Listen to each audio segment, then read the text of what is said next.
A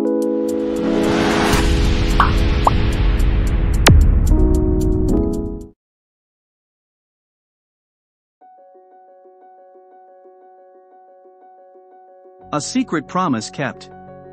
The appointment I was on my way to was very important. I was very late and very lost.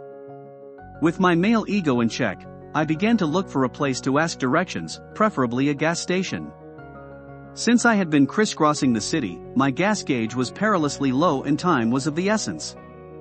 I spotted the amber glow of light outside the local fire station. What better place to ask directions? I quickly stepped from my car and crossed the street to the station. All three overhead doors were open, and I could see red fire engines with their doors ajar, chrome shining, waiting in anticipation for the bell to ring. As I stepped inside, the aroma of the station assaulted me.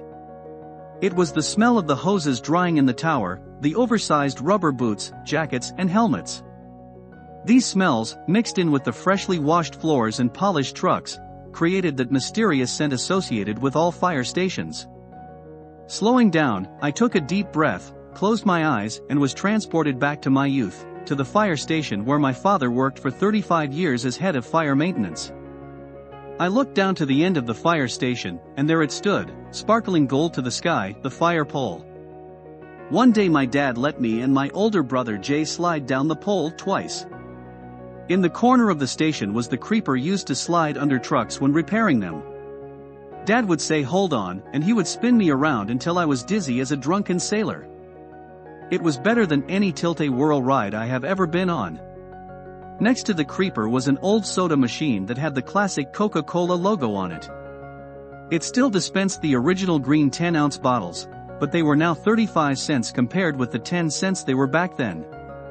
A trip to the soda machine was always the highlight of the visit with Dad to the station, my very own bottle of soda.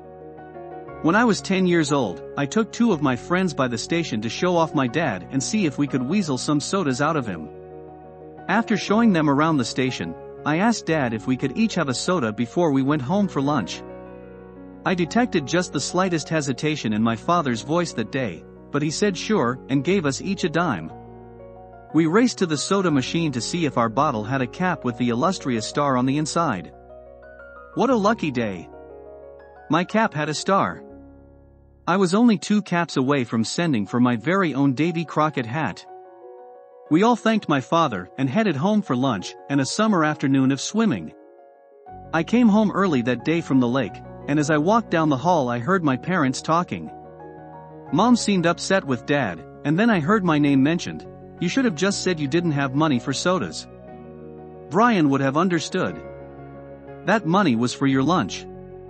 The kids have to understand that we don't have any extra money, and you need to have your lunch. My dad, in his usual way, just shrugged it off. Before my mom had overheard the conversation, I hurried up the stairs to the room I shared with my 4 brothers. As I emptied my pockets, the bottle cap that had caused so many problems fell to the floor. I picked it up and was ready to put it with the other 7 when I realized how great a sacrifice my father had made for that bottle cap. That night I made a promise of repayment. Someday I would be able to tell my father that I knew of the sacrifice he made that afternoon and so many other days, and I would never forget him for it. My father had his first heart attack at the young age of 47. I guess his lifestyle of working 3 jobs to support the 9 of us finally caught up to him. On the evening of my parents' 25th anniversary, surrounded by all his family, the biggest, loudest, strongest of us all showed the first crack in the armor we as children thought would always be impenetrable. Over the next 8 years my father battled back and forth, suffering another 3 heart attacks, until he ended up with a pacemaker. One afternoon my dad's old blue Plymouth wagon broke down, and he called me for a ride to take him to the doctor for his annual checkup. As I pulled into the station, I saw my dad outside with all the other firemen crowded around a brand new pickup truck. It was a deep blue Ford pickup, and it was a beauty. I mentioned to my dad how nice it was, and he commented that someday he would own a truck like that. We both laughed. This was always his dream, and it always seemed so unattainable. At this point in my personal life, I was doing quite well in business, as were all my brothers. We offered to buy him a truck, but as he so aptly put it, if I don't buy it, I won't feel like it's mine. As my dad stepped out of the doctor's office, I figured the gray pasty look on his face was from being poked, prodded and pricked with needles. "Let's go," was all he said. As we got into the car, I knew something was wrong. We drove off in silence, and I knew Dad would tell me what was wrong in his own way. I took the long way back to the station. As we drove by our old house, the ball field, lake and corner store, my dad started talking about the past and the memories each place held. That's when I knew he was dying. He looked at me and nodded. I understood. We stopped at Cabot's Ice Cream and had an ice cream together for the first time alone in 15 years. We talked, really talked that day. He told me how proud he was of all of us, and that he wasn't afraid of dying. His fear was that he was going to be away from my mother.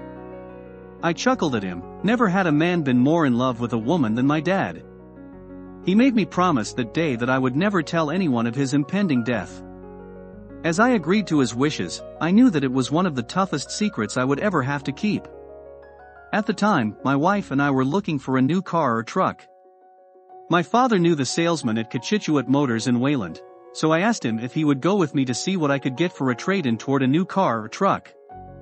As we entered the showroom, and I started talking with the salesman, I spotted Dad looking at the most beautiful, fully loaded chocolate brown metal flake pickup truck he or I had ever seen. I saw my dad run his hand over the truck like a sculptor checking his work.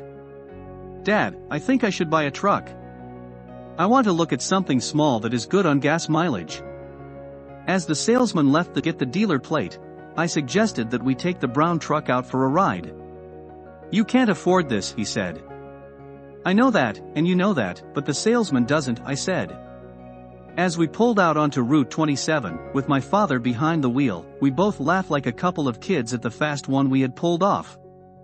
He drove for 10 minutes, commenting about how beautifully it rode while I played with all the bells and whistles. When we returned to the showroom, we took out a small blue Sundowner truck. My dad commented that this was a better truck for commuting because of gas and all the miles I would be driving. I agreed with him, and we returned and finalized the deal with the salesman. I called my dad a few nights later and asked him if he would come with me to pick up the truck. I think he agreed so quickly just to get one final look at his brown truck, as he called it. When we pulled into the dealer's yard, there was my little blue Sundowner with a sold sticker on it. Next to it was the brown pickup, all washed and shiny, with a big sold sign on the window. I glanced over at my father and saw the disappointment register on his face as he said, "Someone bought himself a beautiful truck." I just nodded and said, "Dad, would you go inside and tell the salesman I'll be right in as soon as I park the car?"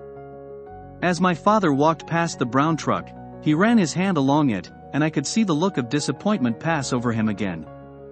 I pulled my car around to the far side of the building, and looked out the window at the man who had given up everything for his family. I watched as the salesman sat him down, handed him a set of keys to his truck, the brown one, and explained that it was for him from me, and this was our secret. My dad looked out the window, our eyes met, and we both nodded and laughed at each other. I was waiting outside my house when my dad pulled up that night. As he stepped out of his truck, I gave him a big hug and a kiss and told him how much I loved him, and reminded him this was our secret. We went for a drive that evening. Dad said he understood the truck, but what was the significance of the Coca-Cola bottle cap with the star in the center taped to the steering wheel? Brian Keefe.